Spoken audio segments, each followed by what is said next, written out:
was 9 years old, I went to a family reunion in Missouri. And everyone was there. Grandparents, aunts, uncles, cousins, second cousins, you name it.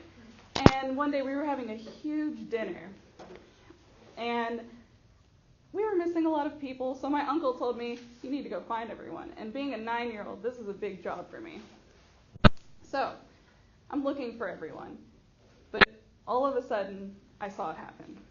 I was quite a distance away, but you could see just through the crack of the door, I saw my family member get hit by his loved one. Now, being 9 years old, it was definitely, I stood there in shock. I didn't know what to do. And that's one of the hardest things I have had to go through in my life. And for some of you, you might know someone who is a family member as well, or even a friend, or yourself as a victim. My name is Desiree Doyle, and I am an applied communication student here. And I have been doing a lot of research on domestic violence against men. And I wanted to figure out more what the barriers were that made men not want to speak up about their abuse. And specifically, I wanted to look at how they define masculinity and how they look at domestic violence against men. So, today I argue that men who are reflective about the messages of masculinity from the generalized others they have internalized also perceive domestic violence against men equally victimizing as women. So, there are a few things I'm going to talk about today. First, I'm going to go over the literature review and the theory I use. Then we're going to move into my methods, how I collected my data. Then we'll talk about my analysis along with 3 claims. And then we'll end with my implications and recommendations. So, we're going to talk about my literature review, which has 2 big themes, and then we're going to move into the theory, which has 2 concepts I use. So, the first big theme that I found throughout my research was masculinity, but more specifically, being tough. So, in a 2016 journal article by McCarrick, Davis McCabe, and Hurst Winthrop, men will have their own image of being tough. So when they lose this from being abused by their female partner, it makes them less likely to seek the help or therapy that they need. The second big theme that I found was that men are seen more as the aggressor. In a 2005 journal article by Seelau and Seelau, men are seen more as threatening, while women are more likely to be seen as more vulnerable. In a 2011 journal article by Nowinski and Bowen, women are more likely to be seen as the nurturer compared to the man who's going to be seen as the aggressor. So, this just says that when a man does speak up about his abuse, most people might not believe the fact that he was the one that's being abused rather than him enacting the abuse. So, from all my research and all the themes that I found, I wanted to come up with a question that would help me understand my research. And it was, how does a male's definition of masculinity influence his perception of domestic violence against men? And the theory I used to help me answer that was symbolic interactionism. And this theory helps with my case because I'm focusing on messages that men receive, and I'm focusing on how they interpret it as well. So, there are 2 concepts I use. First, there's I versus me, and then there's generalized others. And in a 2015 journal article by Behar, it was founded by George Herbert Mead. And it was done he came up with this theory in 1967. And it focuses, like I said, on the gestures of the framework of communication. It focuses on the messages received and the messages we interpret from those.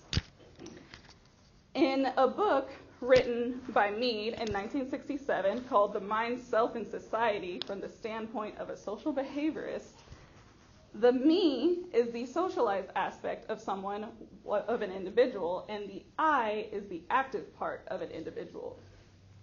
So then in that same book, generalized others are the people that have certain expectations about a certain individual, making them all a part of a shared social system. So an example of these two things that are happening is that I'm a woman. And all my life, I've been told I'm supposed to act a certain way because I'm a woman. So my I and my me clashed all the time. My I told me, you don't like wearing dresses, you don't like to wear makeup, you don't like to do all these things that you're supposed to do. What does ladylike being mean? I don't know. But then my me always told me, well, this is how others are going to perceive you. And those others that would tell me how I was supposed to act were my parents, my friends, teachers. Literally everyone would tell me how I was supposed to be. So my I and my me clashed all the time. And now I would like for you guys to partner up. If you're an odd one out, just join a group of two. But I want you to take the time to talk about a time you were told you were supposed to be a certain way, but you rejected that because you know who you really are. And if you haven't ever experienced that, then just talk about how you share the same values as the other people in your life. So I'll give you guys a minute or two.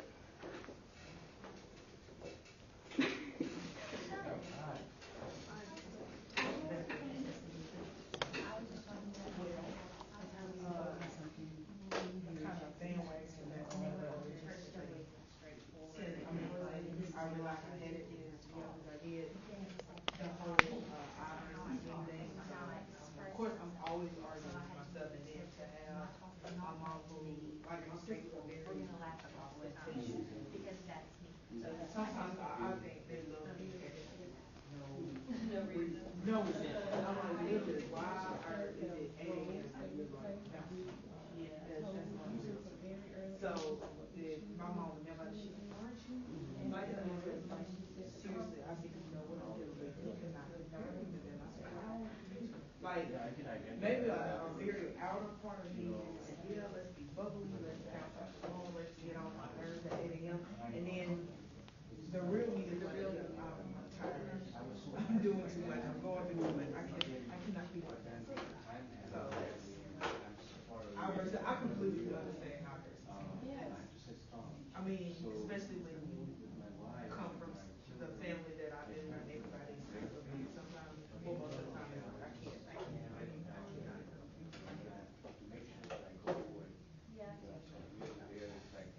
And then people probably, especially, think, why can't you just do that? It's easy for everybody else. It's constantly, what's wrong with you? There's nothing like specifically wrong with me. It's just, I'm not interested. I want to bounce off the wall. That's how I did. I was always different from my cousins. And sometimes I'll just rebel just to rebel.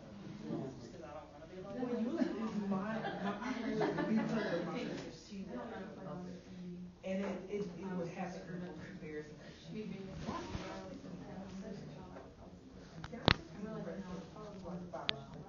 I don't deal with the most. And I was like, I get where you don't understand, and I don't really understand it, but it's not going to help me understand it. There's I versus me, that what's going on in here, All right. I know you guys got a lot of ideas out there, but we're going to come back together. So just by a show of hands, how many of you had rejected the others that were telling you who you were supposed to be? Okay, so a good majority of you know what it's like to fight with your I and your me almost on a daily basis or before. So now that we have a better understanding of my research and the theory I use, we're going to move into how I collected my data. So I'm going to discuss the case context, what got me interested, my participants, how I collected my data, and how I made sense of all of my data. So as I've mentioned, I saw my family member get hit by his significant other. And when this happened, growing up, I had this expectation that women were supposed to be in charge in a relationship. They were supposed to be in control. When I realized that wasn't the case at all, like that's not how it should be, I wanted to find out more about the situation itself. So I dug deeper and I came up with that question: how does a male's definition of masculinity influence his perception of domestic violence against men? So this is a sociological case study, and the reason it is because by Hancock and Algazine in 2017, they wrote a book, and it was called Doing Case Study Research, and they explain it as it's a study that relates to gender, race, status, or age. And my study just so happens to be about men, so gender. I had 6 participants. They were all men, aging from 18 to 26. And I contacted them through email correspondence, and they were convenient, and I just needed to know the general man and how he thinks of masculinity and how he perceives domestic violence against men. And throughout this process, I interviewed, audio recorded, and then later on transcribed. After the transcriptions, I went through a process called open coding. Now, open coding simply just means I took each single idea that was found, I grouped them up, categorized them into certain categories. And some of those categories include parents' influence, others' influence of masculinity, fluid definitions, self-interpretations, and masculine strengths and weaknesses. So now that we understand how I collected and analyzed my data, we're going to move on to my analysis, which are going to provide 3 claims that will answer the question: how does a male's definition of masculinity influence his perception on male victims of domestic violence? So, the first claim: generalized others shaped men's perception of masculine behavior, but did not provide a specific definition of masculinity for the men. So, Rob says, stereotypically, it's crying in public. Nate, most of that falls into stereotypical categories. Wearing exuding clothes like you won't see them wear a dress or a skirt. So they knew exactly what was not masculine behavior. But when I asked them how to define masculinity, a lot of the answers looked like this. I haven't explored it too much. It's so fluid. I'm not really sure. I still need to explore it myself. All of my participants explained masculinity in that way, and they all came up with some type of idea that had to do with not being masculine. My second claim is men changed their perspectives of masculinity because they rejected the generalized others about masculinity and embraced their I understanding instead. So Dave says, I don't think I necessarily have to go around, do a bunch of man activities, because you don't have to. I think it's okay to be more emotional. You don't have to hold in your emotion regardless of who you are. Mike explains masculinity as masculinity for me is simply me being who I am as a male. If I like to play the violin instead of watch football, that's me being masculine. Now, this is going to sound crazy, but all of my participants define masculinity in their own way when I tried to get them to define it. But when I asked them who influenced them and what made them think of masculinity this way, we get Dave, who says, they were kind of pushing me to be the opposite of what I was growing up. And for that, I didn't like it. When I got old enough to start thinking completely on my own, I did. He was obviously being pushed by his family to act a certain way, but he rejected that and said, I'm going to do my own thing. Mike explained, being proved wrong, like, man, I need to stop thinking or making assumptions about people. So his factor was that he just saw how other people were, and they just proved him wrong in what really masculinity should be.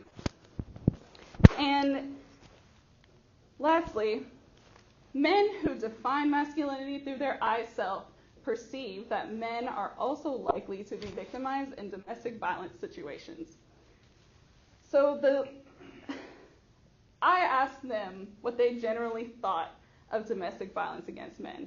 They thought it was serious, whatever. Ben says it is actually just as serious as domestic violence from a man to a woman. Rob says, I've never met anybody personally, but I've seen cases where this has happened, so it's nothing surprising. Dave says just as serious as the other way around. It shouldn't be any different. And these men, as I've mentioned, they perceive masculinity through their I, and it just so happens to be that they also see domestic violence against men equally victimizing as women. When I asked them if it were their male friend that were to be abused, Ben just said, I just have to support him the whole way through and just hope nothing else bad happens. And Rob stated, I would talk to him and just sit down and have a conversation with him, find out what's going on. And since they define these things, it's just amazing to see that they also think of domestic violence against men equally victimizing, because I did not expect that.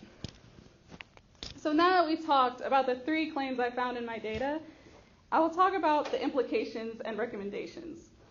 So there were a couple limitations to my study. First of all, I only had 6 participants.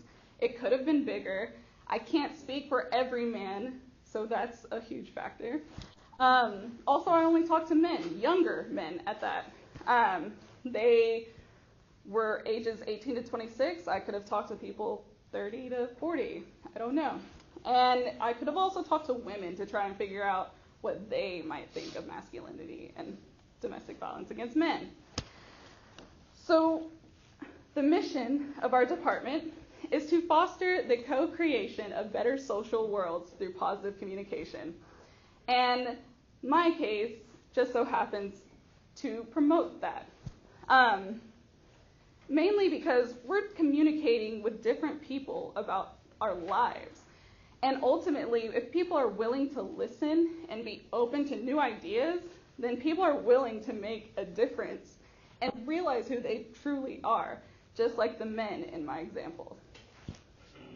So there are 3 recommendations that go towards my case, the community, and myself. The first recommendation is that men should speak up about their abuse to the younger people of generalized others. In my findings, it shows that men around the ages 18 to 26 are more willing to listen and help.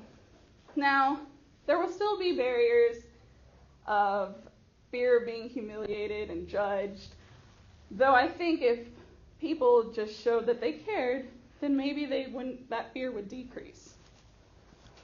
The next recommendation is that men need to talk more about their feelings with the generalized others who care about them in their life. And symbolic interactionism shows that if people just talk more about who they are and their personal feelings, then it can potentially change how someone perceives things, just like in my study with the men. And the last recommendation is that I should continue to let the men in my life know that it is fine to stay grounded in their I, and that I am always here for them when they need the help. The theory will help me continue this, because being someone who fights with their I and their me all the time, it's okay for them to know that I think they should stick with their I no matter what, and that I will always be here for them. So, now that I told you about the implications and recommendations of my study, I will now conclude this. Today I argued that men who are reflective about the messages of masculinity they have internalized also perceive men as being equally victimized as women who experience domestic violence. We talked a little bit about my research, my theory. We went over my methods on how I collected my data. We talked about the analysis of my study, and then we ended with the implications and recommendations. So I still replay those images of abuse to my family member in my head. Now I wonder about if my loved one was in this generation of generalized others' view of masculinity. Could they have helped break the silence? Thank you.